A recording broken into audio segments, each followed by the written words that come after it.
অন্ধকার সরু গলিটা দিয়ে অনুভব হেঁটে যাচ্ছিল। গাঢ় অন্ধকার, গায়ে মেখে বোধহীন এক হেঁটে চলা। চশমা তার কখনো লাগেনি, দৃষ্টি তার ভালোই, কিন্তু আজ যেন সব কেমন ধাঁধা লাগছে। একবার টলে নিজেকে সামলে নিল, শেষমেশ হুমড়ি খেয়ে পড়ল সামনে অগভীর কাটা নর্দমাটায়। হুঁশ ফিরল বেশ কিছুক্ষণ বাদে, ফিসফিস একটা কথাবার্তার শব্দে। চোখ খুলে দেখে এক ফালি মৃদু আলো এসে পড়েছে তার মুখে। কপালে একটা তীব্র যন্ত্রণা অনুভব করছে সে। বৃষ্টি হয়েছে কিছুটা পূর্বে, তার সোডা গন্ধকে চাপিয়ে ড্রেনের তীব্র ঝাঁঝালো গন্ধটা নাকে ঠেকছে। অনুভবের চোখ আবারও পড়ল সেই আলোটার দিকে। জানালার ফাঁক থেকে সামান্য বেরিয়ে আসছে ফিসফিস কথাবার্তার শব্দটা।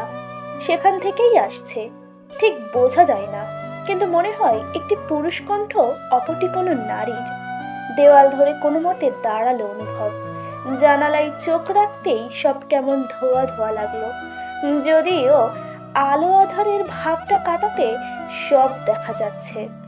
দ্রুত মুখ সরিয়ে নিয়েই বমি করতে থাকে অনুভব। কালোই তো সালমা শাদি করলো, তাই না?